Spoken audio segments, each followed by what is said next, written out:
जब 161 emotional moment. युवान अपने पेट पर हाथ फेरते हुए बोला, गाइस मुझे तो बहुत भूख लगी है। अगर आप लोगों को नहीं खाना तो मैं तो चला। ये बोलकर वह जैसे ही जाने को हुआ दादाजी ने युवान के कान पकड़ लिए। युवान दर्द से चीखते हुए बोला, आह बड़ी क्या कर रहे हैं। फिर वो नौटंकी करते हुए बोला, छोड़ दीजिए बड़ी, अगर आपकी पोता बहू मुझे देख रही होगी तो क्या इज्जत रह जाएगी मेरी। उद्धरण चिन्ह। अब आगे। युवान की इस नौटंकी पर सबकी हंसी छूट गई। दादाजी युवान की तरफ घूरते हुए बोले, बहुत ड्रामेबाज है ये लड़का, सुधर जाओ नालायक। ये बोलकर दादाजी युवान का कान छोड़ देते हैं। वह अपने एक हाथ से अपने कान को सहलाने लगा।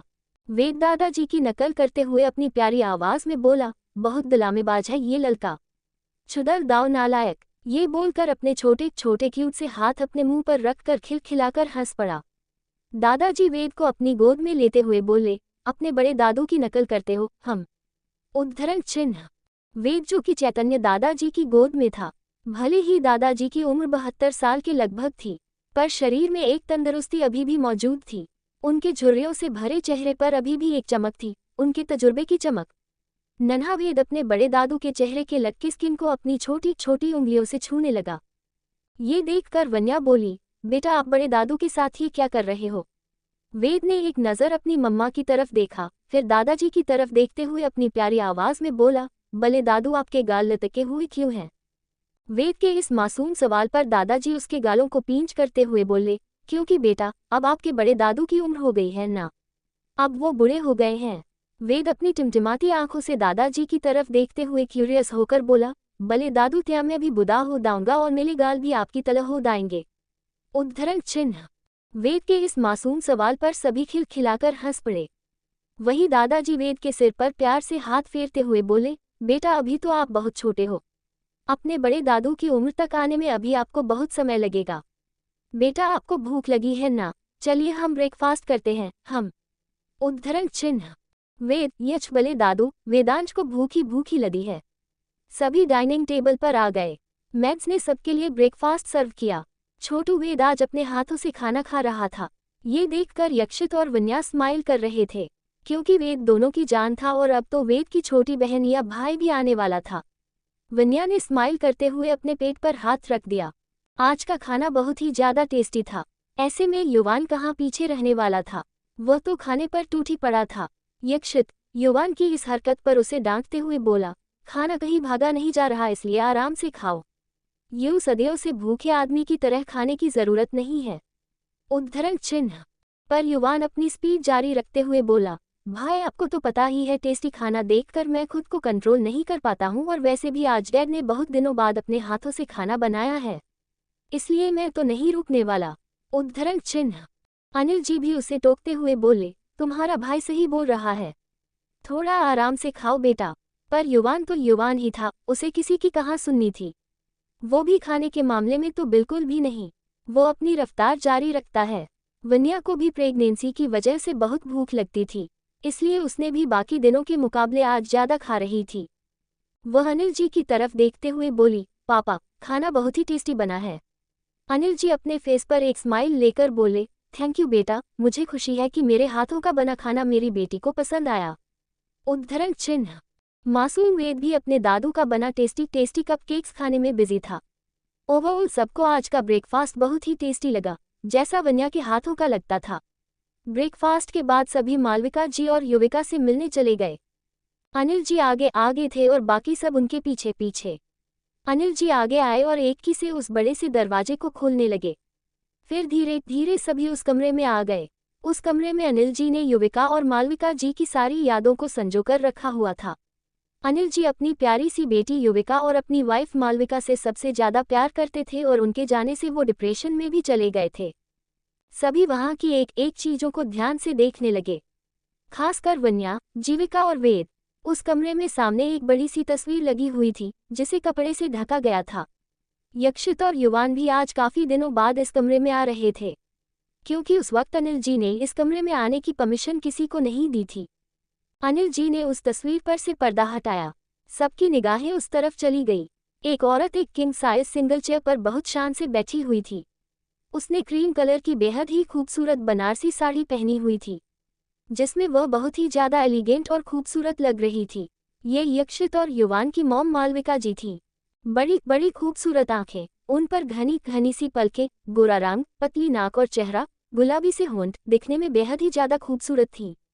यक्षित का चेहरा भी कुछ कुछ अपनी मॉम की तरह ही था। वन्या ने ये नोटिस किया। मालविका जी को देखकर सबकी आंखें नम होने लगी। अनिल जी की आंखों से तो आंसू का एक कतरा भी गिर गया। उनके लिए ये पल बहुत ही ज्यादा इमोशनल था।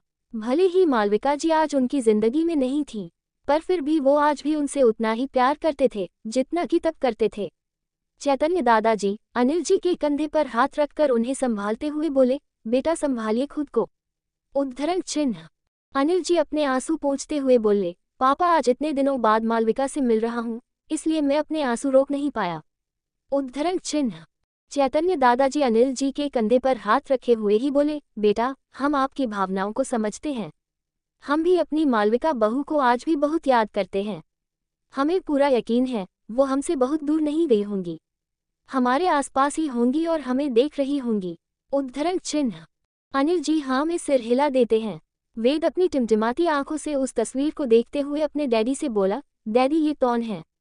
अनिल जी वेद को अपनी गोद में लेते हुए बोले, बेटा ये आपकी दादी मम्मा हैं। उद्धरण चिन्ह। वेद मासूमियत से अपने दादू से बोला, पर दादू दादी मम्मा हमारे छात क्यों नहीं लेती? वो कहाँ रहती हैं? वेद के इस मासूम सवाल पर अनिल जी उसके सिर पर प्यार से हाथ फेरते हुए मालविका जी की तस्वीर की तरफ देखते हुए बोले, आपकी दादी मम्मा अब हमें छोड़कर हेवन चली गई बेटा, इसलिए वो हमारे साथ नहीं रहती। उद्धरण चिन्ह। ये बोलते हुए अनिल जी की आंखों के रुके हुए आंसू बहने लगे। वे जब भी इस कमरे में आते थे, उनके लिए अपने इमोशंस को कंट्रोल कर पाना बेहद मुश्किल होता था। अनिल जी के ये आंसू इस बात की गवाही थे कि वो आज भी अपनी मालविका जी से उतना ही प्यार करते हैं और आज भी उन्हें याद करते हैं। वेद अपने दादू के चेहरे की तरफ देखते हुए अपने छोटे छोटे हाथों से उनके आंसू साफ करते हुए रुनासी आवाज में बोला, दादू क्या आप दादी मम्मा को बहुत मिस कर रहे हो? उद्धरण चिन्ह। अपने प्यारे और जिगर के टुकड़े वेद का सवाल सुनकर अनिल जी के आंसू पानी की तरह बहने लगे। वो वेद के गालों को चूमते हुए बोले, हाँ बेटा आपके दादू आपकी दादी मम्मा को बहुत मिस कर रहे हैं। उद्धरण चिन्ह। अनिल जी को रोता देखकर प्यारा सा वेद अपने निचले होंठ को बाहर निकलता है और वो भी रोने लगता है। अपने बच्चे का रोना सुनकर यक्षित जो कि अपनी मां की तस्वीर में खो गया था, वो जल्दी से वेद के पास आकर उसे अपनी गोद में ले लेता है और उसे चुप कराने लगा। वहीं युवान और वन्या अनिल जी के पास आते हैं। वन्या उन्हें हक कर लेती है और उनके पीठ को सहलाते हुए बोली, शांत हो जाए पापा, देखिए आपका वेद भी अपनी दादी मम्मा को कितना मिस कर रहा है। उद्धरण चिन्ह। थोड़ी देर बाद अनिल जी शांत हो जाते हैं। यक्षित अपने बेबी की पीठ को रब करते हुए उसे अपने सीने में छिपा लेता है। थोड़ी देर बाद वह वेद को भी शांत कर देता है। रोने की वजह से वेद की गुलाबी आंखें लाल हो चुकी थीं। यक्षित अपने बच्चे के चेहरे को सामने करके उसके गालों को चूम लेता है। फिर वे वहां मौजूद बाकी की तस्वीरों को देखने लगे। अनिल जी ने एक दूसरी तस्वीर से भी पर्दा हटाया। ये एक प्यारी सी लड़की की फोटो थी, जो कि दिखने में मालविका जी और अनिल जी का मिक्सचर लग रही थी। उसके चेहरे पर एक प्यारी सी और इनोसेंट सी स्माइल थी, जिसे देखकर युवान के फेस पर एक प्यारी सी स्माइल आ गई। वन्या अनिल जी की तरफ देखते हुए बोली, पापा ये कौन है? वेद भी अपने दादू की तरफ देखते हुए अपने प्यारी वॉइस में बोला, दादू ये कौन है? अनिल जी वेद की तरफ देखकर स्माइल करते हैं और बोलते हैं, बेटा ये आपकी प्यारी बुई है। उद्धरण चिन्ह। वेद अपनी टिमटिमाती आंखों से अनिल जी की तरफ देखते हुए उनकी बातों को दोहराते हुए बोला, बुई। अनिल जी ये आपके डैडी और चाचू की छोटी बहन, उनकी बेबी प्रिंसेस युविका है।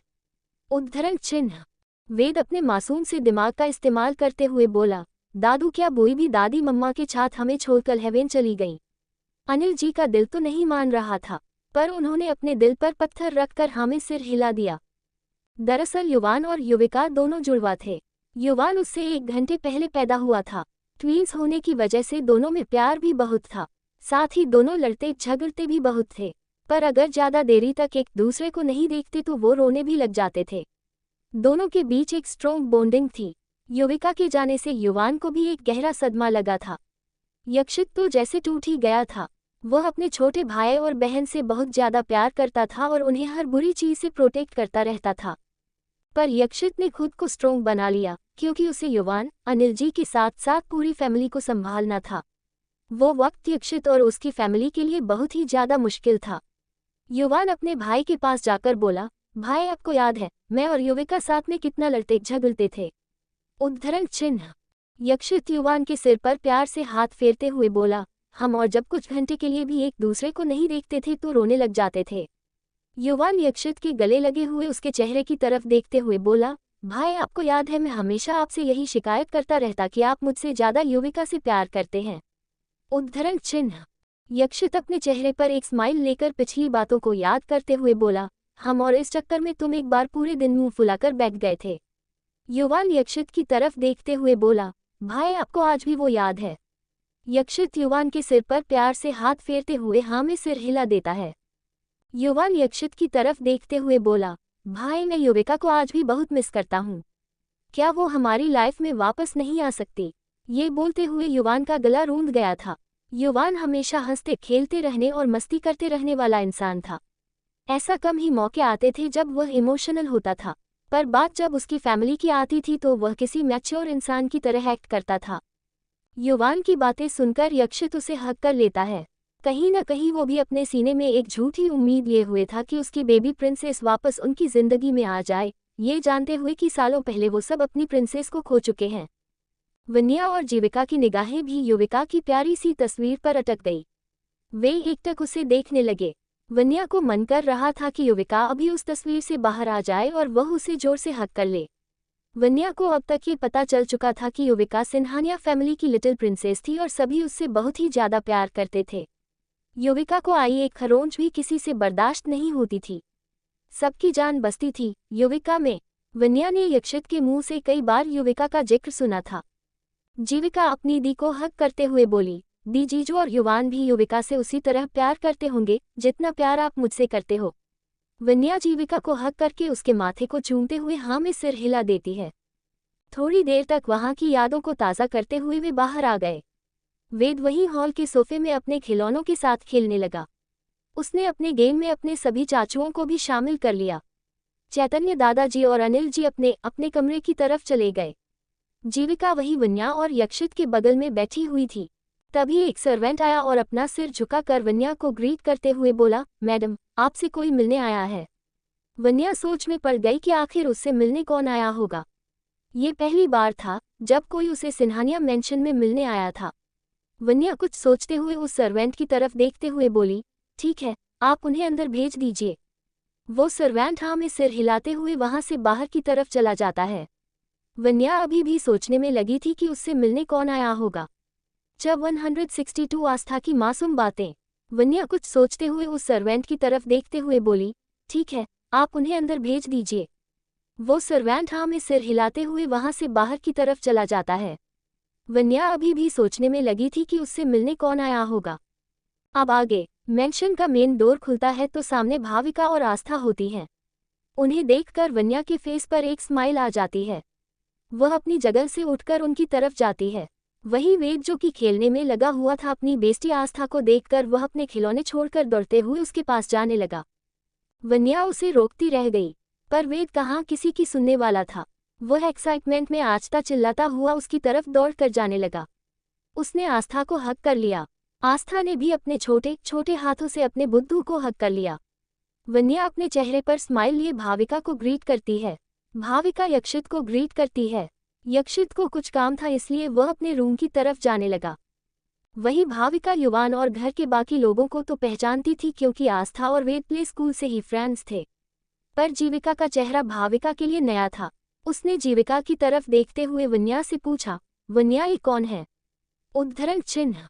वन्या भाविका को जीविका से इंट्रोड्यूस कराते हुए बोली, भाविका ये मेरी बहन जीविका है और जीविका ये हमारे वेद की बेस्ट फ्रेंड आस्था की मम्मा भाविका है। दोनों एक दूसरे को ग्रीट करते हैं। आस्था और वेद तो जैसे एक दूसरे से बातें करने में ही लगे थे। वेद आस्था का हाथ पकड़कर बोला, आज तक लो मैं न तुम्हें अपने टॉयज दिखाऊंगा। मेरे पास बहुत छाले टॉयज हैं जो मेरे डैडी और मम्मा ने दिलाए हैं। उद्धरण चिन्ह।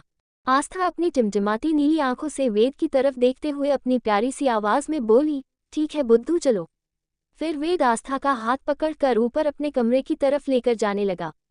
वन्या, भाविका और जीविका भी उस तरफ जाने लगे। वेद आस्था को अपने खिलौने दिखाने में लगा हुआ था। दोनों साथ में बेहद प्यारे लग रहे थे, बिल्कुल किसी डॉल की तरह। वन्या, भाविका और जीविका वही बेड पर बैठे हुए थे। वन्या दोनों को देखकर स्माइल करते हुए बोली, दोनों तो अपने में ही लग गए। उद्धरण चिन्ह। भाविका स्माइल करते हुए बोली, हाँ, आस्था तो रास्ते भर मुझसे यही कह रही थी कि मुझे बुद्धू के साथ खेलना है और बहुत मस्ती भी करनी है। वन्या दोनों बच्चों को देखने में बिजी थी, यकायक उसके हाथ अपने पेट पर चले गए। थोड़ी देर तक खेलने के बाद दोनों अपनी अपनी मम्मा के पास आ गए। वेद बेड पर चढ़कर अपनी मम्मा की गोद में छिप गया। वहीं आस्था ने भी बिल्कुल ऐसा ही किया। जीविका दोनों को अपने पास बुलाते हुए बोली, बच्चों चलो अब अपनी मासी के पास आओ। दोनों झट से जीविका के पास आ गए। आस्था अपनी टिमटिमाती आंखों से जीविका को देखने लगी, क्योंकि इससे पहले उसने उसे नहीं देखा था। वेद अपनी मासी को देखते हुए आस्था से बोला, आज तय मेरी छोटी माछी है, जीविका माछी। ये मुझे बहुत प्यार करती है और तुम मुझे भी कलेंगी। जीविका वेद के गालों पर किस्सी करते हुए बोली, बिल्कुल सही कहा आपने बेटा। उद्धरण चिन्ह। फिर आस्था के सिर पर प्यार से हाथ फेरते हुए बोली, बेबी आप बहुत ही ज्यादा क्यूट हो। ये बोलकर वह आस्था के गुलाबी गालों को पींच करते हुए उन्हें चूम लेती है। वहीं आस्था भी स्माइल करते हुए जीविका के गालों पर किस्सी करते हुए बोली, आप भी बहुत क्यूट हो जीविका मासी। वन्या अपने पेट पर हाथ रखकर भाविका की तरफ देखते हुए बोली, वैसे भाविका तुम बिल्कुल सही वक्त पर आई हो। तुम्हें एक गुड न्यूज़ देनी है। भाविका अपनी चमकती आंखों से वन्या की तरफ देखने लगी तो वन्या वेद के सिर पर प्यार से हाथ फेरते हुए बोली, हमारा वेद अब बिग ब्रदर बनने वाला है। उद्धरण चिन्ह। भाविका का चेहरा ये न्यूज़ सुनकर खिल गया। वह वन्या को हक करते हुए बोली, oh my God, congratulations to you Vanya. मैंने एक्सपेक्ट नहीं किया था कि यहाँ आकर मुझे इतनी बड़ी गुड न्यूज़ मिल जाएगी। उद्धरण चिन्ह। वन्या के चेहरे पर भी एक स्माइल थी।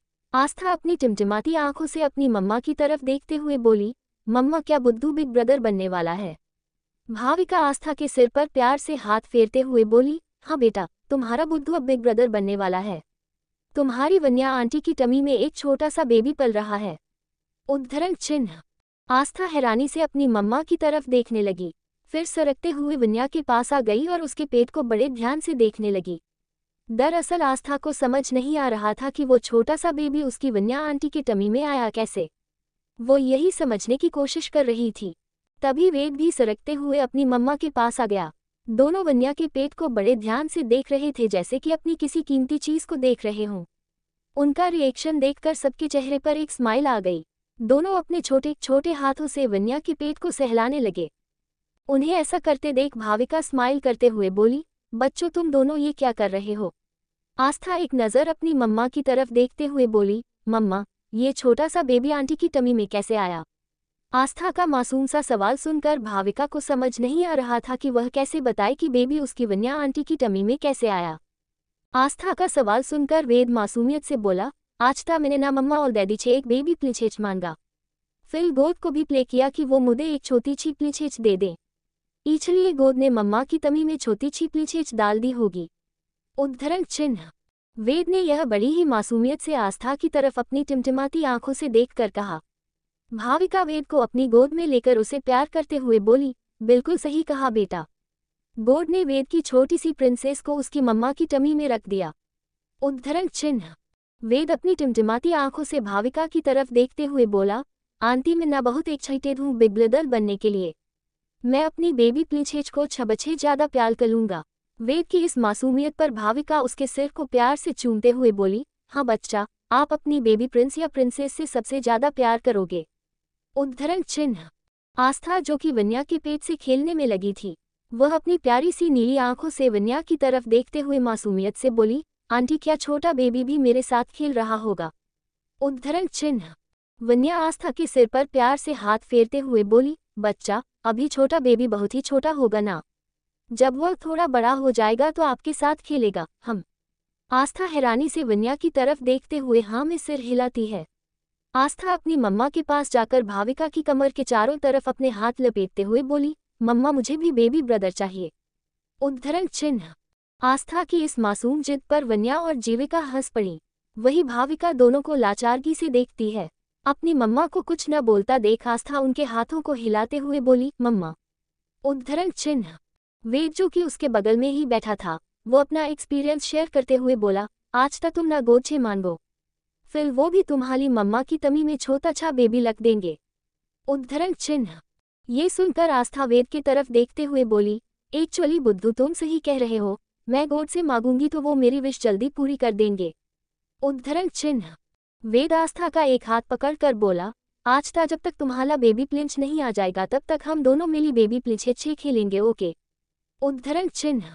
आस्था वेद की तरफ देखते हुए मासूमियत में बोली, पर वेद मैंने सुना है कि बेबीज ना जब मम्मा की टमी से बाहर आते हैं तो बहुत छोटे से होते हैं। इतने छोटे? आस्था ने अपने क्यूट क्यूट हाथों से इशारा करते हुए कहा। वेद हैरानी से आस्था की तरफ देखने लगा। वह अपने दोनों हाथों को अपने गुलाबी गोल गालों पर रखते हुए हैरानी जताते हुए बोला, क्या छोटे बेबीज इतने छोटे छे होते हैं? उद्धरण चिन्ह। आस्था किसी समझदार बच्चे की तरह वेद को एक्सप्लेन करते हुए बोली, हाँ बुद्धू, छोटे बेबीज ना बहुत ज़्यादा छोटे होते हैं।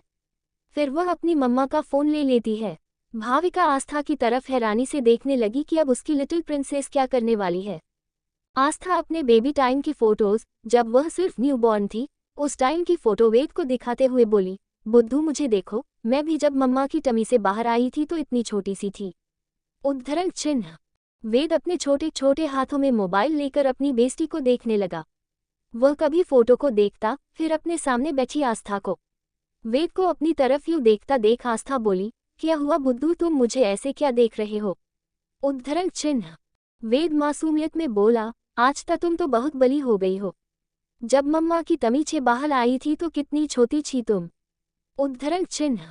आस्था अपनी कमर पर हाथ रखते हुए वेद की तरफ देखते हुए बोली, वेदू, सारे बच्चे जब मम्मा की टमी से बाहर आते हैं तो इतने ही छोटे होते हैं। तुम भी इतने ही छोटे रहे होगे जब मम्मा की टमी से बाहर आए होगे। उद्धरण चिन्ह। ये सुनकर वेद अपनी मम्मा के पास गया और विन्या की गोद में चढ़ते हुए उसके गालों को अपने छोटे छोटे हाथों से छूते हुए बोला, मम्मा क्या मैं भी इतना ही छोटा था? विन्या वेद के माथे को चूमते हुए बोली, हाँ बच्चा, आपकी बेस्टी ठीक बोल रही है। आप भी बिल्कुल प्यारे से थे जब मम्मा की टमी से बाहर आए थे। उद्धरण चिन्ह। यक्षित ने विन्या को वेद की तस्वीर दिखाई थी जब वेद का जन्म हुआ था। उस वक्त भी वेद उतना ही प्यारा था जितना कि अब था। दोनों बच्चे प्यारी प्यारी बातें करने में लगे हुए थे। जीविका, विन्या और भाविका उनकी मासूमियत से भरी बातों को सुनकर स्माइल करने में लगी हुई थी। लंच का टाइम भी होने को था। बच्चों के छोटे छोटे पेट में तो ऑलरेडी चूहे फुदकने लगे थे। विन्या आस्था और वेद के सिर पर प्यार से हाथ फेरते हुए बोली, बच्चा आप दोनों को भूख लगी होगी ना, चलो अब खाना खा लो। हम। उद्धरण चिन्ह। दोनों को भूख तो जोरों की लगी थी, इसलिए अपना पेट सहलाते हुए दोनों हाँ में सिर हिला देते हैं। विन्या लंच का ऑर्डर दे देती है। थोड़ी ही देर में गर्मा गर्म लंच वेद के कमरे में हाजिर हो जाता है। सभी सोफे पर बैठ जाते हैं। विन्या और भाविका मिलकर सबको लंच सर्व करती हैं और सभी लंच करने लगते हैं। विन्या को भी जोरों से भूख लग रही थी, इसलिए उसने जल्दी ही अपनी प्लेट खाली कर दी और दोबारा खाना लेने लगी। भाविका विन्या की तरफ देखकर स्माइल कर रही थी क्योंकि वह भी इस दौर से गुजर चुकी थी। प्रेगनेंसी के वक्त हर लेडी को भूख ज़्यादा लगती है और थकावट भी बहुत जल्दी आती है। लंच के बाद दोनों बच्चे फिर से खेलने लगे। जीविका, विन्या और भाविका वहीं बेड पर ही बैठी हुई थी। भाविका विन्या की तरफ देखते हुए बोली, विन्या तुम थोड़ी देर के लिए रेस्ट कर लो। तुम्हारा यूँ ज़्यादा देरी तक एक ही पोजीशन में बैठना ठीक नहीं है। उद्धरण चिन्ह। विन्या भी हाँ में सिर हिला देती है और वही वेद के बेड पर लेट जाती है। वह भाविका की तरफ देखते हुए बोली, आस्था की मासूम विश के बारे में तुम्हारा क्या ख्याल है? उसे भी अब छोटा भाई या बहन चाहिए? उद्धरण चिन्ह। भाविका विन्या की तरफ देखते हुए स्माइल करके बोली, विन्या बच्चों का क्या है, वो तो हमेशा जिद करते रहते हैं। विन्या भाविका की तरफ देखते हुए बोली, फिर भी भाविका, क्या तुमने आस्था के छोटे भाई या बहन के बारे में नहीं सोचा? उद्धरण चिन्ह। इस पर भाविका बोली, सोचा था विन्या, पर आस्था की डिलीवरी के वक्त बहुत कॉम्प्लिकेशंस आए थे, पर डॉक्टर की कोशिशों की वजह से किसी तरह नॉर्मल डिलीवरी हो गई थी। पर डॉक्टर ने हमें यही सजेस्ट किया था कि हम दूसरे बच्चे को लेकर कोई जल्दबाजी न करें वरना इससे मेरी हेल्थ अफेक्ट हो सकती है। जब आस्था 4 साल की थी तब मैंने दोबारा कंसीव किया था, पर हमारी किस्मत इतनी अच्छी नहीं थी, कुछ ही मंथ्स में मेरा मिसकैरेज हो गया। फिर उसके बाद मैंने और विकास ने इसके बारे में ज़्यादा नहीं सोचा। विकास को एक प्यारी सी बेटी चाहिए थी और वो विश पूरी हो चुकी थी। मेरे हेल्थ कॉम्प्लिकेशंस को ध्यान में रखते हुए हमने दूसरे बच्चे के बारे में ज़्यादा नहीं सोचा। उद्धरण चिन्ह। वन्या भाविका की बातों को ध्यान से सुनने में लगी थी। उसने उसकी तरफ देखते हुए कहा, हम सही किया तुमने। बच्चे को इस दुनिया में लाने के लिए पहले माँ की तबीयत ठीक होनी जरूरी है। उद्धरण चिन्ह। भाविका वन्या के पेट पर हाथ रखते हुए बोली, वन्या मैं यही विश करूंगा कि तुम्हारा ये बेबी पूरी तरह से हेल्दी हो और डिलीवरी के वक्त तुम्हें ज्यादा पेन भी न दे। भाविका वन्या के पेट को सहलाते हुए बोली, बेबी आप आंटी की बात सुन रहे हो ना, अपनी मम्मा को ज्यादा पेन मत देना ओके, और जल्दी से बड़े होकर आप मम्मा की टमी से बाहर आइए। हम सब आपका वेट कर रहे हैं बच्चा। ये बोलकर उसने वन्या के पेट पर किस। जब 163 माँ का लाडला। भाविका वन्या के पेट पर हाथ रखते हुए बोली, वन्या मैं यही विश करूंगा कि तुम्हारा ये बेबी पूरी तरह से हेल्दी हो और डिलीवरी के वक्त तुम्हें ज्यादा पेन भी न दे। भाविका वन्या के पेट को सहलाते हुए बोली, बेबी आप आंटी की बात सुन रहे हो ना, अपनी मम्मा को ज्यादा पेन मत देना ओके, और जल्दी से बड़े होकर आप मम्मा की टमी से बाहर आइए। हम सब आपका वेट कर रहे हैं बच्चा। ये बोलकर उसने वन्या के पेट पर किस कर लिया। अब आगे जीविका दोनों को देखकर स्माइल कर रही थी। वन्या और भाविका आपस में ही बातें कर रहे थे। तभी दोनों का ध्यान बच्चों की तरफ गया। वन्या भाविका की तरफ देखते हुए बोली, अरे ये दोनों बेस्टीज कहाँ गए? अभी तो यहीं पर खेल रहे थे।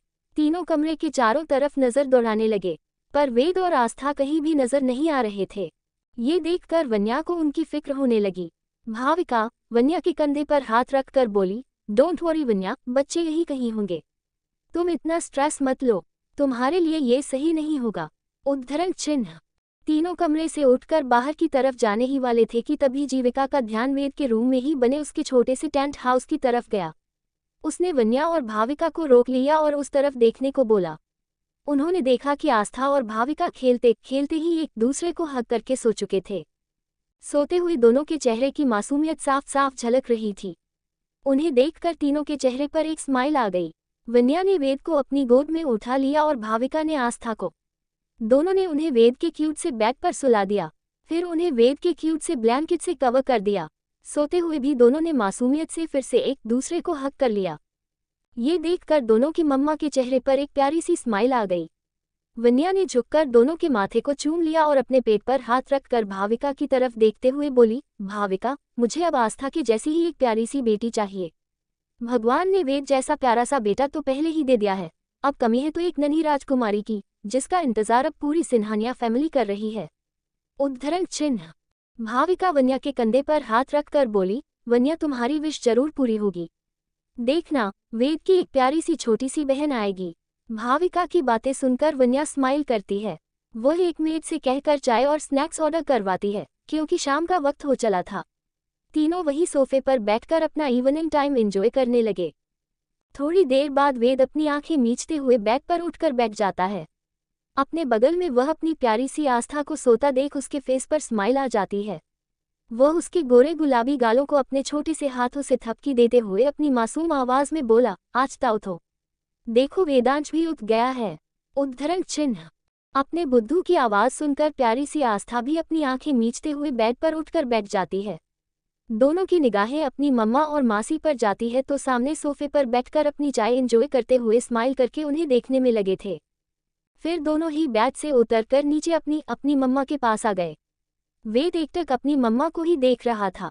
ये देखकर वन्या अपनी चाय की कप साइड में रखकर वेद के गालों पर अपने हाथ रखकर बोली, क्या हुआ बेबी, क्या आप दोनों को भूख लगी है? उद्धरण चिन्ह।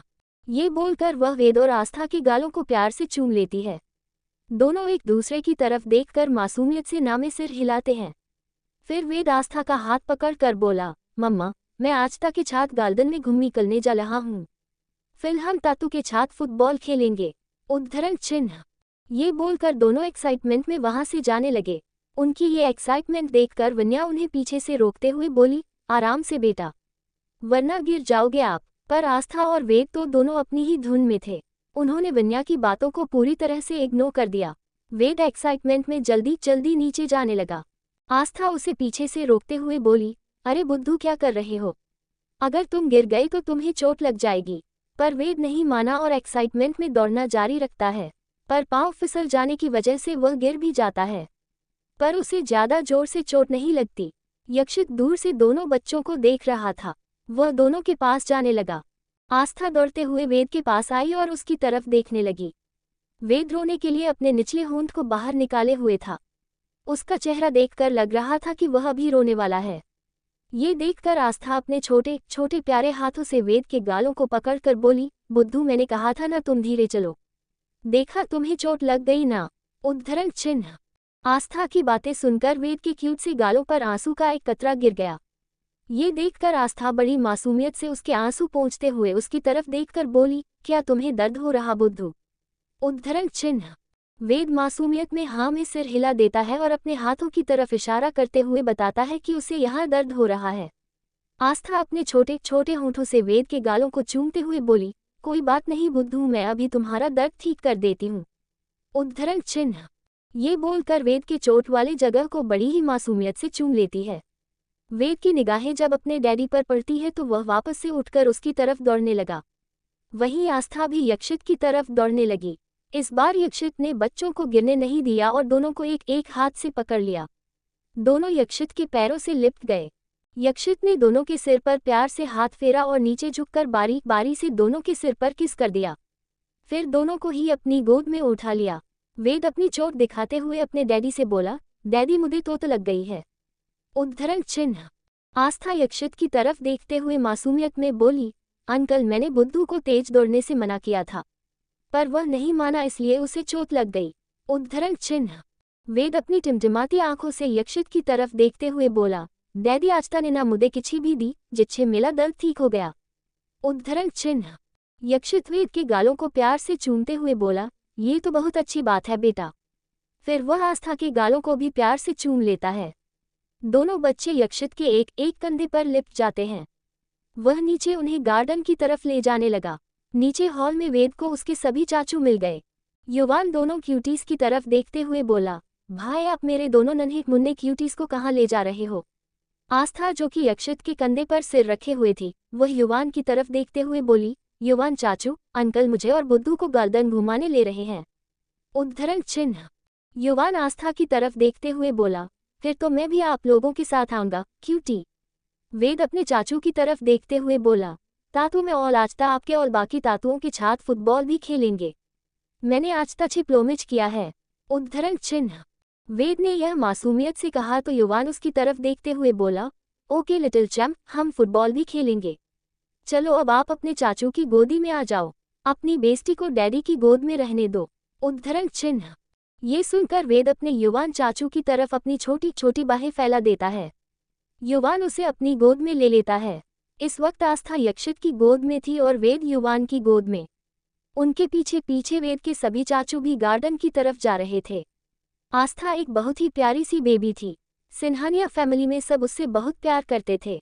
वह बिल्कुल किसी नीली आंखों वाली गुड़िया लगती थी।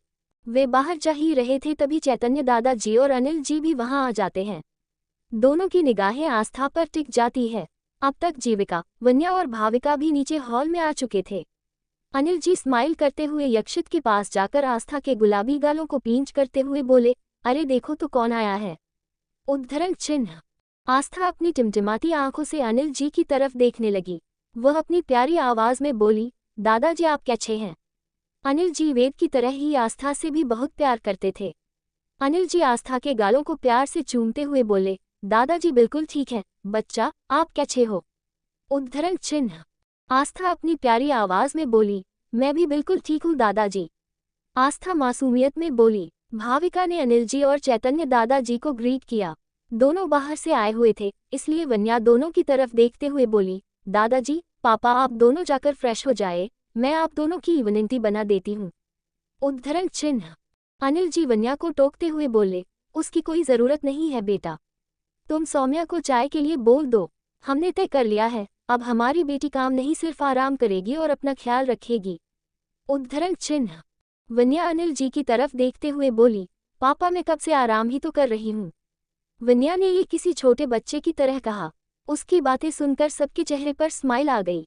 युवान वेद को अपनी गोद में लिए हुए ही वन्या के गालों को पींच करते हुए बोला, भाभी आपको पता है आप दिन ब दिन बहुत क्यूट होते जा रहे हो, पर मुझसे ज्यादा नहीं।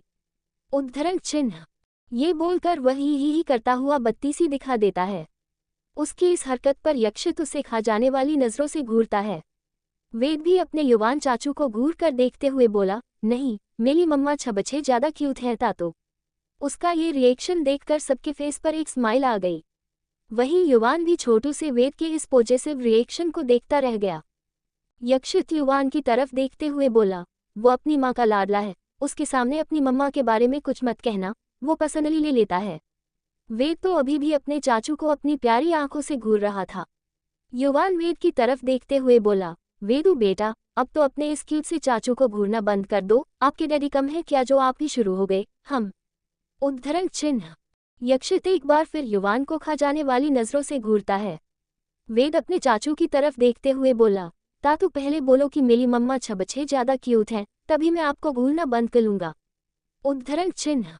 वेद ने यह मासूमियत से कहा तो युवान हार कर बोला, अच्छा बाबा सॉरी मुझसे गलती हो गई, आपकी मम्मा सबसे ज्यादा क्यूट हैं, अब खुश। ये सुनकर वेद के गुलाबी चेहरे पर एक प्यारी सी स्माइल आ गई। वन्या भी अपने बेबी की तरफ देखकर स्माइल करने लगी। कभी कभी तो वन्या को यकीन ही नहीं होता था कि उसकी किस्मत इतनी भी अच्छी हो सकती है।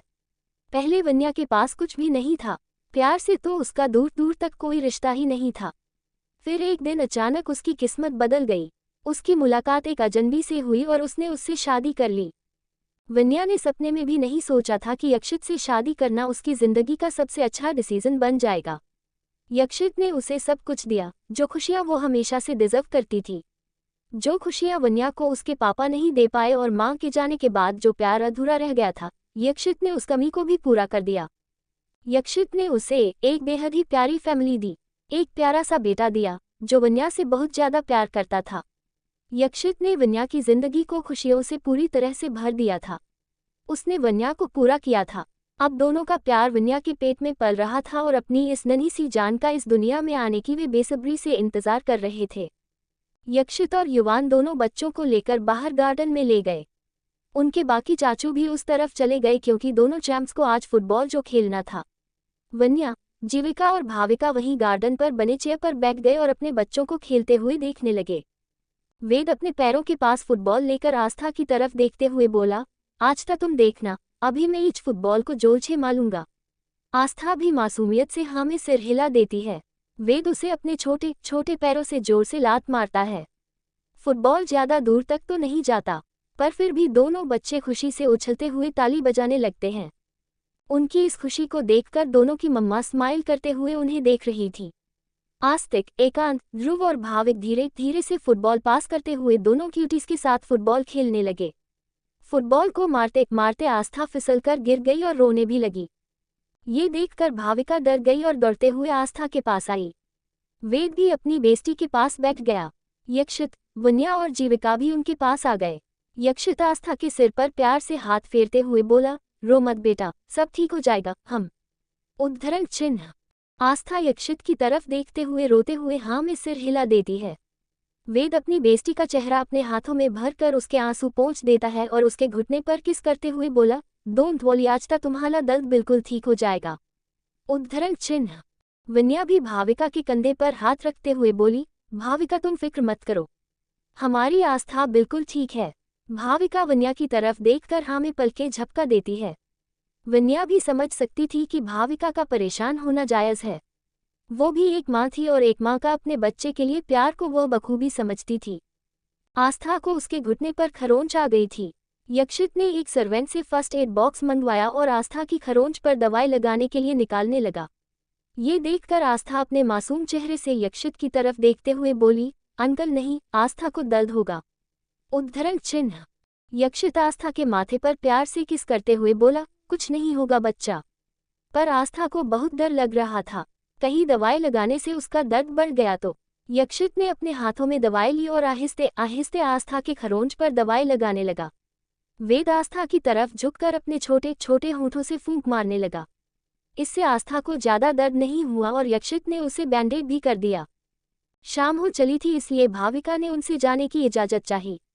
आस्था और वेद तो एक दूसरे को बाय कहने के लिए बिल्कुल भी रेडी नहीं थे, पर भाविका ने आस्था को समझाते हुए कहा कि वो वेद और उसकी प्यारी वन्या आंटी से मिलने जरूर आएंगे। जब 164 यक्षित सरप्राइज वान्या। शाम हो चली थी इसलिए भाविका ने उनसे जाने की इजाजत चाही। आस्था और वेद तो एक दूसरे को बाय कहने के लिए बिल्कुल भी रेडी नहीं थे, पर भाविका ने आस्था को समझाते हुए कहा कि वो वेद और उसकी प्यारी वन्या आंटी से मिलने जरूर आएंगे। अब आगे दोनों को बाय करने के बाद सभी मेंशन के अंदर आ गए। वन्या भी सीढ़ियों से होते हुए अपने रूम की तरफ जाने लगी, क्योंकि उसे अब थकान महसूस हो रही थी। उसने जैसे ही कमरे का दरवाज़ा खोला, अंदर का नज़ारा देखकर उसकी आंखें हैरानी में बड़ी बड़ी हो गई। साथ ही वह बहुत खुश भी नजर आ रही थी। तभी उसे अपने पेट पर किसी का हाथ महसूस हुआ। वन्या समझ गई कि ये कौन है। यक्षित उसके कानों के पास अपने होंठ ले जाकर बोला, वाइफी कैसा लगा तुम्हें मेरा सरप्राइज?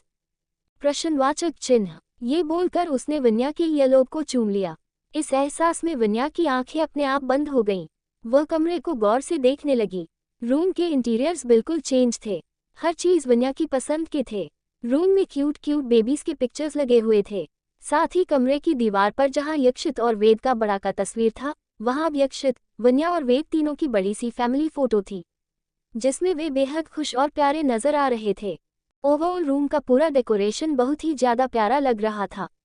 वन्या स्माइल करते हुए यक्षित के पास गई और उसे हग करके उसके सीने पर अपना सिर रखे हुए बोली, बहुत ही ज्यादा खूबसूरत है आपका सरप्राइज।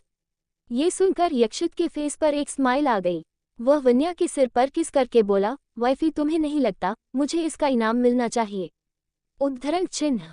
वन्या अपना सिर उठाकर यक्षित के चेहरे की तरफ देखने लगी। यक्षित वन्या की कमर पर अपनी पकड़ मजबूत कर अपने होठों की तरफ इशारे कर देता है। वन्या ब्लश करते हुए यक्षित के सीने पर मारते हुए बोली, हटिए आप, हर वक्त आपको यही सब सूझता रहता है। उद्धरण चिन्ह। यक्षित वन्या के हाथ को अपने हाथों में लेकर उन्हें चूमते हुए बोला, वाइफी जब इतनी प्यारी सी बीवी सामने हो तो इसके अलावा और क्या सूझेगा। हम चलो अब जल्दी से मुझे मेरा इनाम दे दो, वरना मैं। उद्धरण चिन्ह। उसने इतना ही कहा था कि वन्या उसके होठों पर जल्दी से एक लाइट किस करके पीछे हटने को होती है, पर यक्षित उसकी नेक को पीछे से थाम लेता है और वन्या को पूरी शिद्दत के साथ चूमने लगता है। वह इस किस के थ्रू वन्या को अपनी फीलिंग्स जता रहा था। धीरे धीरे वन्या भी इस किस में पूरी तरह से इन्वॉल्व हो चुकी थी। यक्षित उसे अपनी गोद में उठाकर बेड पर ले आता है और उसे आराम से लेटाकर वन्या को दोबारा किस करने लगता है। वन्या के हाथ भी यक्षित को किस करते हुए उसके बालों पर चल रहे थे। थोड़ी देर बाद जब यक्षित को वन्या की सांसें भारी होती हुई महसूस होती है तो वह उसे रिलीज कर देता है। उसके माथे को चूमकर वह वन्या को अपनी बाहों में लेके लेट जाता है। वन्या एक नज़र यक्षित को देखती है जो कि शांत नजर आ रहा था। वह उसके गालों को चूम लेती है, जिससे यक्षित का ध्यान अपनी वाइफी की तरफ जाता है। उसे अपनी तरफ यूं देखता देख वन्या को एक शैतानी सूझती है। वह नीचे की तरफ आकर यक्षित की नेक पर अपने होंठ रख देती है। वन्या का टच फील करके यक्षित की आंखें अपने आप बंद हो जाती है और उसकी पकड़ वन्या के कंधों पर कस जाती है। ये देखकर वन्या उसे दोबारा उसकी नेक पर किस कर लेती है। यक्षित उसे रोकते हुए बोला, जान प्लीज डोंट, मैंने बहुत मुश्किल से खुद को कंट्रोल किया हुआ है। पर वन्या नहीं रुकी, उसने यक्षित के ईयरलोब पर किस करके उसे बाइट भी कर दिया। यक्षित समझ गया कि उसकी वाइफी शैतानी करने की कोशिश कर रही है। उसने वन्या को एकदम से अपने नीचे पलट दिया, जिससे वन्या एकदम से सकपका गई और यक्षित को अपनी मासूम टिमटिमाती आंखों से देखने लगी। यक्षित वन्या के होठों के बेहद करीब जाकर अपनी गहरी आवाज में बोला, बहुत शैतानी सूझ रही है वाइफी। यक्षित ने अपना सारा वेट अपने हाथों पर ले रखा था। वह अपनी गहरी आंखों से वन्या को देख रहा था, जिससे वन्या की हार्ट बीट रफ्तार ले रही थी। वह उसके होठों को आहिस्ते से चूमकर उसके बेहद करीब रहकर ही बोला, एक बार बेबी को आ जाने दो, फिर बताता हूँ तुम्हें। उद्धरण चिन्ह। वन्या अपने पेट पर हाथ रखकर बोली, थैंक यू बेबी, आपने अपनी मम्मा को डैडी के खतरनाक इरादों से बचा लिया। ये देखकर यक्षित वन्या के पेट पर हाथ रखकर बोला, बेबी आपको पता है ना मम्मा कितनी शैतान है, बिल्कुल आपके वेद भाई की तरह। उद्धरण चिन्ह। वन्या किसी छोटे बच्चे की तरह यक्षित की तरफ देखते हुए बोली, यक्षित, बेबी मम्मा की टमी में है तो वो मेरी बात मानेगा, आपकी नहीं। यक्षित वन्या को अपनी बाहों में कसते हुए बोला, अच्छा जी, वो तो बेबी के आने के बाद पता चलेगा। उद्धरण चिन्ह। वन्या मुंह फुलाते हुए यक्षित की तरफ देखती है, फिर अपने पेट पर हाथ रखकर बोली, बेबी आप सुन रहे हैं ना, आपको मम्मा की बात माननी है ना कि डैडी की। यक्षित अपनी आंखें छोटी करके वन्या की तरफ देखने लगा और बोला, वाइफी तुम तो अभी से मेरे बच्चे को अपने डैडी के खिलाफ कर रही हो, this is just not fair. इसकी सजा तुम्हें मिलेगी बेबी के आने के बाद। उद्धरण चिन्ह। वन्या यक्षित की तरफ देखते हुए मासूम सा चेहरा बना देती है, जैसे वेद बनाया करता था। यक्षित वन्या के माथे को चूम लेता है, फिर उसके हाथों को अपने हाथों में लेकर उसे प्यार से चूमते हुए बोला, थैंक यू वाइफी, मुझे एक बार फिर से डैडी बनाने के लिए। इस बार मैं बिल्कुल तुम्हारी तरह एक प्यारी सी बेटी का डैडी बनना चाहता हूँ। उद्धरण चिन्ह। वन्या यक्षित की तरफ देखते हुए बोली, मैं भी एक प्यारी सी प्रिंसेस की मम्मा बनना चाहती हूँ, जो बिल्कुल आपकी कार्बन कॉपी हो। यक्षित वन्या की तरफ देखते हुए बोला, अब बस कुछ महीनों का इंतजार है, फिर हमारी नन्ही सी जान हमारे हाथों में होगी वाइफी। उद्धरण चिन्ह। इस एहसास से ही वन्या के दिल को एक राहत सी मिल रही थी। सच में माँ बनने की खुशी दुनिया की सबसे बड़ी खुशियों में से एक होती है, वन्या ने बस ही सुना था। पर आज जब वह खुद माँ बनने वाली थी तो इस खुशी को अंदर तक महसूस कर रही थी। दोनों बातें कर ही रहे थे कि तभी वन्या को वेद का ध्यान आया। वह यक्षित की तरफ देखकर फिक्र भरी टोन में बोली, यक्षित हमारा बेबी वेद कहाँ है? यक्षित वन्या के गालों पर प्यार से हाथ फेरते हुए बोला, डोंट वरी वाइफी, हमारा बेबी अपने टॉय हाउस में खेल रहा होगा। उद्धरण चिन्ह। तभी युवान अपनी गोद में घर के नन्हे राजकुमार को लेकर उनके मम्मा और डैडी के पास छोड़ने आ रहा था। वह वेद को अपनी गोद से उतारते हुए बोला, अपने मम्मा और डैडी के पास जाए, हमारे नन्हे शहजादे। उद्धरण चिन्ह। अपनी गोद से उतारते ही वेद बेड की तरफ दौड़ने लगा। ये देखकर वन्या बेड पर लेटे हुए ही उसे रोकते हुए बोली, बच्चा आराम से। पर वेद नहीं माना और झट से बेड के पास आकर अपने छोटे छोटे हाथों की मदद से बेड पर चढ़ जाता है और अपनी मम्मा और डैडी के बीच में छोटी सी पपी की तरह घुस जाता है। युवान भी बेड के पास आकर अपने भाभी के पास बैठ जाता है। वेद अपने डैडी की तरफ देखते हुए बोली, डैडी डैडी मैंने और युवान तातू ने मिलकर बहुत छाले गेच खेले, मुझे बहुत मजा आया और तातू को भी, है ना तातू? ये बोलकर वह अपनी टिमटिमाती आंखों से युवान को देखने लगा। युवान यक्षित और वन्या की तरफ देखते हुए बोला, भाई भाभी आपके नन्हे से शहजादे ने आज तो अपने चाचू का भरता ही बना दिया था। आपको पता है, आपके इस छोटू ने अपने चाचू को घोड़ा बनवा कर अपने टॉय हाउस के 10 चक्कर लगवाए हैं। मेरी तो कमर ही टूट गई भाभी। उद्धरण चिन्ह। ये बोलकर वह अपनी कमर को सहलाने लगा। वहीं वेद अपने चाचू को परेशान करने के बाद उसकी तरफ देखकर खिलखिलाकर हंसने लगा। वन्या अपने बेबी की तरफ देखते हुए बोली, बेबी इट्स बैड, क्या आपने चाचू को परेशान किया? हम। उद्धरण चिन्ह। वेद अपनी मम्मा की तरफ मासूमियत से देखते हुए बोला, मम्मा मुझे गोले पर बैठने का बहुत मन हो रहा था इसलिए। यक्षित अपने बेबी के सिर पर प्यार से हाथ फेरते हुए युवान की तरफ देखते हुए बोला, बचपन में तुम जब वेद की उम्र के थे तब ऐसे ही मुझे घोड़ा बनवाते थे और मुझे पूरे घर के चक्कर लगवाते थे। आज मेरा बेटा तुमसे अपने डैडी का बदला ले रहा है। उद्धरण चिन्ह। यक्षित की बातें सुनकर युवान का मुंह लटक जाता है। वह यक्षित की तरफ देखकर किसी छोटे बच्चे की तरह बोला, भाई this is just not fair. Vanya Ved की तरफ देखते हुए बोली, बच्चा आप अच्छे बच्चे हो ना, और अच्छे बच्चे चाचू को परेशान नहीं करते। उद्धरण चिन्ह। वेद अपनी मम्मा की बात मान अपने छोटे छोटे हाथों से अपने कान पकड़कर युवान की तरफ देखते हुए बोला, छोली तातो अब 6 वेदांश आपको परेशान नहीं करेगा। वेद की मासूमियत देखकर युवान का दिल पिघल गया। वह उसके हाथों को उसके कानों से छुड़ाते हुए बोला, अरे नहीं बेटा, अगर आप चाचू को परेशान नहीं करोगे तो और कौन करेगा। उद्धरण चिन्ह। ये सुनकर वेद अपनी टिमटिमाती आंखों से युवान की तरफ देखते हुए मासूमियत में बोला, ठीक है तातो, कल मैं फिर 6 आपकी छवाली करूंगा। वेद की बातें सुनकर यक्षित और वन्या दोनों खिलखिलाकर हंस पड़ते हैं। वेद युवान की तरफ देखते हुए बोला, तातू दब मेरी बेबी पीछे छा जाएगी ना, फिर हम तीनों छात में खेलेंगे। उद्धरण चिन्ह। युवान वेद की तरफ देखते हुए बोला, पर बेटा आपकी बेबी प्रिंसेस इस दुनिया में आएगी तब बहुत छोटी होगी, आप उसके साथ कैसे खेलोगे? ये सुनकर वेद अपनी मम्मा के पास जाकर अपने छोटे छोटे हाथों से इशारा करते हुए बोला, मम्मा त्यादब बेबी पीछे छाएगी तो वो इतनी छोटी होगी। उद्धरण चिन्ह। वन्या वेद के सिर पर प्यार से हाथ फेरते हुए बोली, हाँ बेबी, आपकी बेबी प्रिंसेस इतनी छोटी सी होंगी। अपनी मम्मा की बातें सुनकर छोटा वेद थोड़ा मायूस होते हुए बोला, मम्मा मुझे बेबी प्रिंसेस के साथ खेलना है। यक्षित वेद के सिर पर प्यार से हाथ फेरते हुए बोला, बच्चा बेबी प्रिंसेस धीरे धीरे बड़ी होंगी, फिर आप उनके साथ खेलना, ओके। थोड़ी देर बाद वेद अपने मम्मा डैडी और चाचू के साथ बातें करते करते ही सो जाता है। युवान को भी नींद आने लगी थी इसलिए वो भी अपने रूम की तरफ सोने चला गया। फिर यक्षित और वन्या ने अपने रूम में ही डिनर किया। थोड़ी देर तक बातें करने के बाद यक्षित ने वन्या को भी वेद के बगल में आराम से सुला दिया। दूसरी तरफ एक कॉटेज का कमरा, उस कमरे में एक लड़की चुपचाप एक बेड पर बैठी हुई थी। उसकी हालत देखकर लग रहा था जैसे उसे बहुत ही टॉर्चर किया गया हो। उम्र से तो ज्यादा की नहीं लग रही थी, पर उसका चेहरा पूरी तरह से मुरझाया हुआ था। आंखों में कोई चमक नहीं थी, बाल पूरी तरह से बिखरे हुए थे। ऐसा लग रहा था जैसे उसे सालों से वहां कैद करके रखा गया हो। उसके शरीर में तो जैसे बिल्कुल भी जान नहीं रह गई थी, बस उसका शरीर ही रह गया था। चेहरा भी पूरी तरह से भावहीन नजर आ रहा था। वो लड़की चुपचाप बेड पर बैठी हुई थी कि तभी उस कमरे का दरवाजा खुला और अंदर एक औरत आई। उस औरत को देखकर वो लड़की डर के मारे कांपने लगी। ये देखकर उस औरत के चेहरे पर एक डेविल स्माइल आ गई। वह धीरे धीरे उसके करीब जाने लगी और उसके बालों को मुठ्ठियों में जोर से पकड़ लेती है, जिससे उस लड़की की दर्द के कारण एक आह निकल जाती है। वह औरत अपनी शैतानी आंखों से उस लड़की की तरफ घूरते हुए बोली, बहुत शौक है ना तुम्हें यहाँ से भागने का? अगर दोबारा अपने पंख फड़फड़ाने की कोशिश की तो इन पंखों को बेरहमी से काट दूंगी। उद्धरण चिन्ह। ये बोलकर वह उस लड़की को अपनी खतरनाक आंखों से देखती है। वो लड़की इतनी सहमी हुई थी कि उसके मुंह से आवाज ही नहीं निकल रही थी, बस आंखों से पानी की तरह आंसू निकल रहे थे। वो औरत उसे एक वार्निंग लुक देते हुए वहां से चली गई। उसके जाने के बाद वो लड़की यकायक रो पड़ी।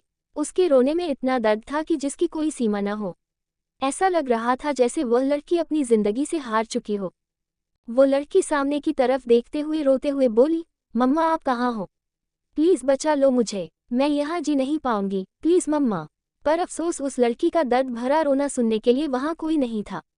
उसकी दर्द भरी आवाज कमरे की उसी चारदीवारी के अंदर ही सिमट कर रह गई। सिन्हानिया मेंशन। वन्या और वेद सो चुके थे। वहीं यक्षित की आंखों में आज नींद कोसों दूर थी।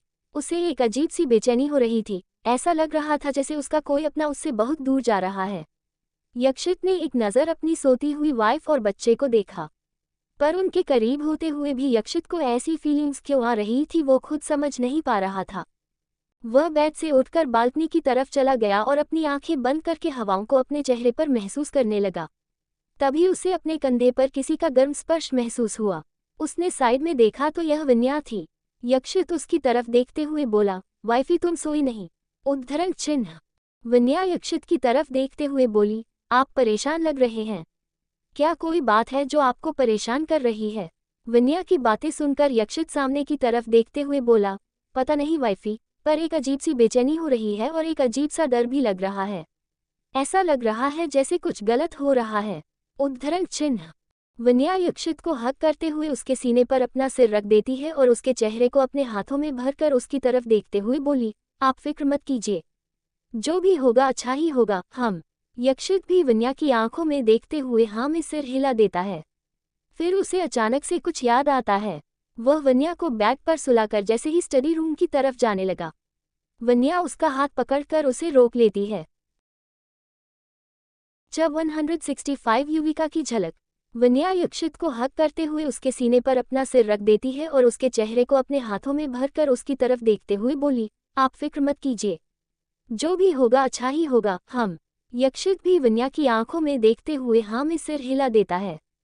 फिर उसे अचानक से कुछ याद आता है। वह वन्या को बेड पर सुलाकर जैसे ही स्टडी रूम की तरफ जाने लगा, वन्या उसका हाथ पकड़कर उसे रोक लेती है। अब आगे। यक्षित अपनी वाइफी की तरफ देखने लगता है। वन्या यक्षित की तरफ देखते हुए बोली, मुझे आपके बगैर नींद नहीं आती। यक्षित ने कुछ नहीं कहा और वही वन्या के पास ही लेट गया। वन्या को तो बहुत जोर की नींद आ रही थी, इसलिए वह 5 मिनट के अंदर ही सो गई।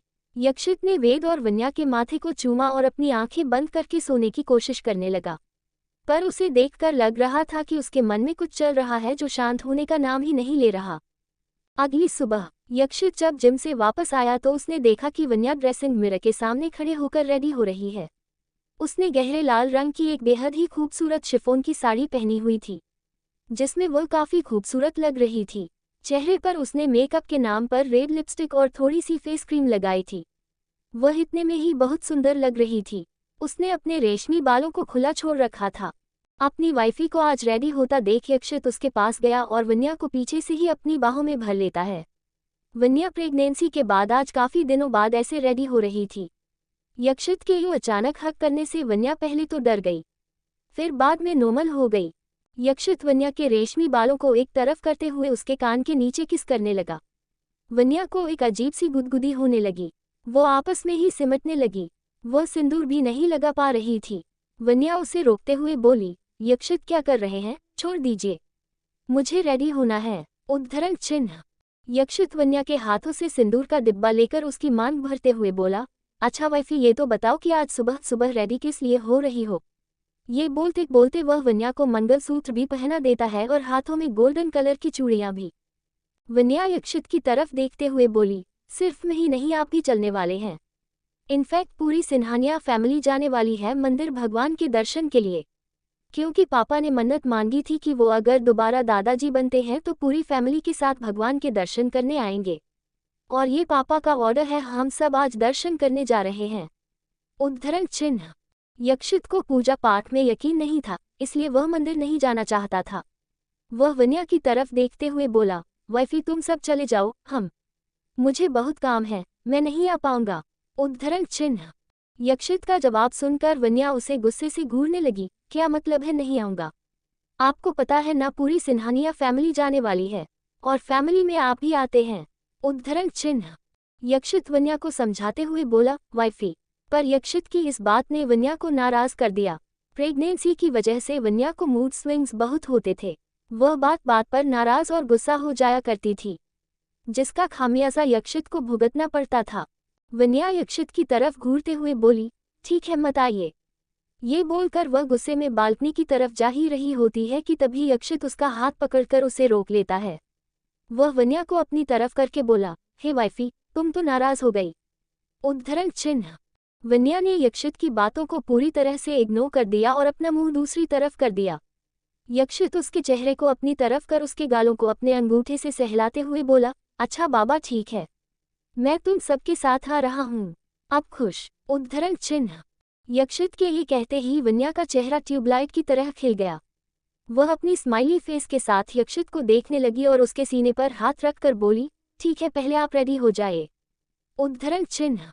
यक्षित ने कुछ नहीं कहा, बस अपनी आंखों में एक शरारत लिए वन्या की तरफ देख रहा था। यक्षित को अपनी तरफ यूं देखता देख वन्या बोली, क्या हुआ, आप मुझे ऐसे क्या देख रहे हैं? उद्धरण चिन्ह। यक्षित वन्या की कमर पर अपनी पकड़ मजबूत करते हुए बोला, मैं तुम सबके साथ आ रहा हूँ, पर उसके लिए तुम्हें मुझे मेरी फीस तो देनी पड़ेगी ना वाइफी। ये बोलकर वन्या के लाल रसीले होंठों को अंगूठे से सहलाने लगा। वन्या यक्षित का इशारा अच्छे से समझ रही थी, पर अनजान बनने का नाटक करते हुए बोली, कैसी फीस? उद्धरण चिन्ह। यक्षित वन्या की तरफ देखते हुए ही अपने मन में बोला, ओह तो मेरी वाइफी मुझसे ही चालाकी करने की कोशिश कर रही है। Note bad wifey. वह वन्या को अपनी इंटेंस आंखों से देखते हुए अपने होंठ की तरफ इशारा करते हुए बोला, किस मी हियर राइट नाउ। उद्धरण चिन्ह। वन्या के पास और कोई एक्शन नहीं था, इसलिए वह अपना होंठ यक्षित के पास जाकर उसके होंठों में रख देती है। यक्षित अपने हाथ वन्या के नेक के पीछे ले जाकर उसे खुद से चिपका लेता है और उसे किस करने लगता है।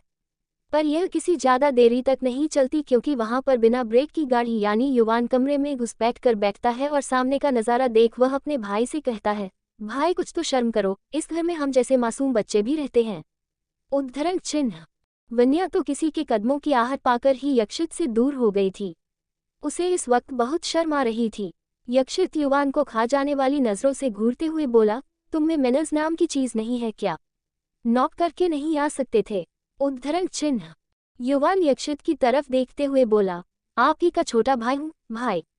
ये बोलकर वह ही करते हुए अपने बत्तीसी दिखाने लगा। यक्षित उसकी तरफ घूरते हुए बोला, अपनी बत्तीसी अंदर रखो, वरना उन्हें मेरे हाथों से कोई नहीं बचा सकता। उद्धरण चिन्ह। अपने भाई की धमकी सुनकर युवान अपने मुंह पर हाथ रख लेता है और बोलता है, वो भाभी मैं आप लोगों को देखने आया था कि आप सब रेडी हुए या नहीं। डैड ने कहा है कि हम सब जल्दी रेडी हो जाएं। उद्धरण चिन्ह। यक्षित युवान को घूरते हुए बोला, अब देख लिया है तो निकलो यहाँ से। यक्षित की खतरनाक आंखों को देखकर युवान ने वहां से भागना ही ठीक समझा। वह पल भर में वहां से गायब ही हो गया। वन्या यक्षित की तरफ देखते हुए बोली, क्या जरूरत थी बेचारे को डांटने की? वो तो बस ये देखने आया था कि हम सब रेडी हुए या नहीं। यक्षित अपनी वाइफी की तरफ देखते हुए बोला, वाइफी तुम तो उसकी साइड मत लो तो ही अच्छा होगा। तुम्हें पता है तुम्हारे लाड प्यार ने ही उसे बिगाड़ कर रखा हुआ है, साथ में हमारे बेबी को भी। उद्धरण चिन्ह। फिर वह वेद की तरफ देखते हुए बोला, देखो वो अभी भी सो जा रहा है। वन्या यक्षित की तरफ घूरते हुए बोली, जाए जाकर रेडी हो जाए। मैं अपने बच्चे को रेडी कर देती हूँ। उद्धरण चिन्ह। यक्षित वन्या का हाथ पकड़कर उसे सोफे पर बिठाते हुए बोला, तुम रेस्ट करो। डैडी है ना, वो खुद को और बेबी को रेडी कर लेंगे। ये बोलकर वह वेद को नींद से जगाते हुए अपनी गोद में उठा लेता है और वॉशरूम की तरफ ले जाता है। वन्या चाय के साथ ब्रेकफास्ट कर रही होती है, क्योंकि प्रेगनेंसी की वजह से उसे बहुत जल्दी भूख लगती थी। थोड़ी ही देर में सारे लोग रेडी हो जाते हैं और नीचे हॉल में इकट्ठे हो जाते हैं। अनिल जी वन्या के सिर पर प्यार से हाथ फेरते हुए बोले, बहुत ही सुंदर लग रही हो बेटा। युवान वन्या को साइड हग करते हुए बोला, आखिर भाभी किसकी है? उद्धरण चिन्ह। वहीं यक्षित युवान की इस हरकत पर उसे अपनी जलती आंखों से घूरने लगा।